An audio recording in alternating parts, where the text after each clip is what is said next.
Yo, what's going on, guys? It's your boy Squills here, back with another video, and today I'm going to give you the ultimate guide to winning more gunfights and improving your KD in Rainbow Six Siege.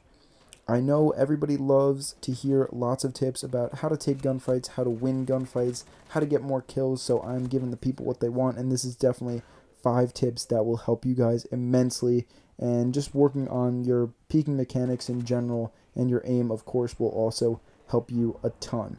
So here we go. Number 1, understand the difference and when to utilize the close swing versus the wide swing. So I'm going to show an example of a close swing on screen right now.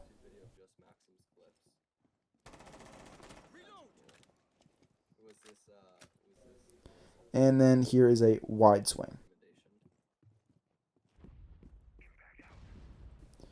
So really the difference between the close swing and the wide swing is with the close swing, you are staying close to the corner and not exposing all of your body, whereas with the wide swing, you're incorporating more motion, so you're making yourself a moving target, but you are exposing your entire body. So there are, of course, advantages and disadvantages to both, but a lot of people don't seem to ever use the close swing very much, and I think it is criminally underrated when you are trying to swing somebody. So if you know somebody is around the corner, a lot of times what I like to do is just set up a close swing where I'm staying close to the cover and just kind of pre-firing it as I come around the corner, because moving while you're shooting is always going to be more difficult than staying still while you're shooting. So if you want to just get a quick kill and line up a shot, especially if you have like a ping or something, or you know they're on a specific angle, using a close swing is much better. Whereas I would say if you're just kind of swinging and face checking an entire room, you don't know exactly where they are, sometimes the wide swing will be a little bit better, because again, you might have to shake their aim off if they are in a stationary position, aiming exactly at your door. Whereas if you're pre-firing, I would say a close swing is better. And in general, if you're swinging a very open area like a hallway, again, I would go more towards the close swing. But again, consider using a close swing rather than a wide swing, because I think they are criminally underrated, and it makes you just a much more difficult target to hit, because really only your head is exposed if you do it correctly. Number 2, especially if you're a lower level player, stop moving and shooting. Moving and shooting, like I just said, is far more difficult than staying still and shooting, and so using things like the close swing versus the wide swing, or really just incorporating any kind of movement tactic that involves you stopping before you shoot, is something that you should definitely practice up on and try to use more in your games, because while it might make you a easier target to hit if you're not moving, it will allow you to get kills a lot faster, and ultimately that is more important. So especially if your aim is not that great, work on this in a T-hunt, and definitely work on this in your games too. Stop moving and shooting.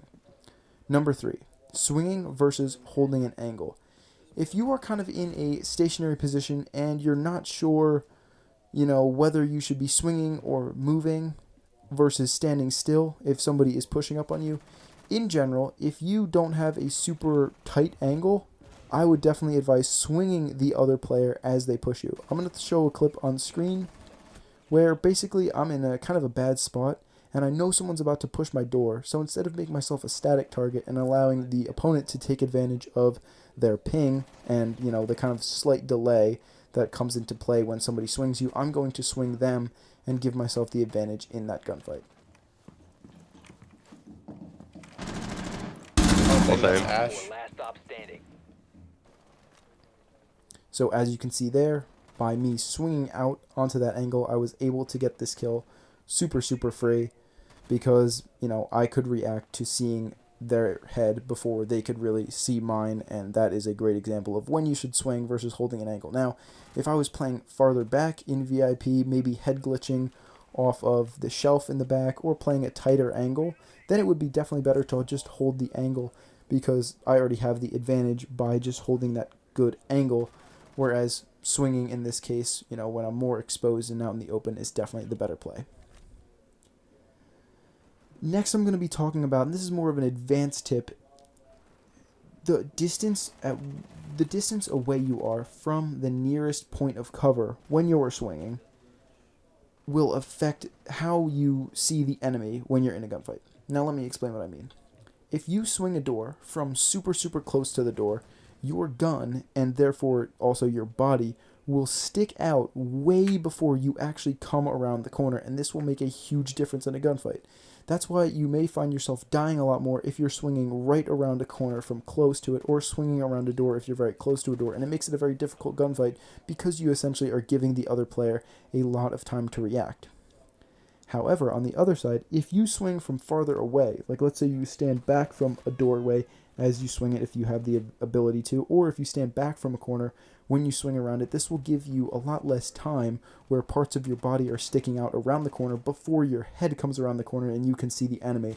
This will give you the advantage in terms of reaction time, and it will basically just make your gunfights a lot easier to win because you have that advantage in reaction time, and it gives you a little bit more time to line up your shot before the defenders can react to the fact that you have swung the corner. And number 5, proper crosshair placement as you're swinging. A lot of people, when they're doing their crosshair placement, they tend to aim into the object that they're swinging around. They tend to place their crosshair too far into the object that they're swinging around, but I advocate the opposite, especially for someone with a terrible reaction time like myself. A lot of times it can help to have your crosshair lag behind the object that you're swinging around. Practice it in T-hunts and especially in deathmatch to get the hang of it, and I guarantee you it will give you so many more free kills because your crosshair will just be lined up on the opponent's head. So that is all I have for you guys right now. Thank you all so much for watching. I hope your KD goes up. I hope you guys just start feeling like an absolute beast after that video. Make sure you focus on using those tips in Terrorist Hunt and Deathmatch first to get the hang of them, because some of them are, pretty complicated things to think about when you're actually in the game. Make sure you guys drop a like and subscribe and comment what you guys want to see. I'm reading all comments and I'm responding to all of them, and you guys have given me some really nice tips for some videos that I'm currently in the process of making. So thank you guys who have been commenting. I really appreciate it. And I'll see you guys in the next one. Peace.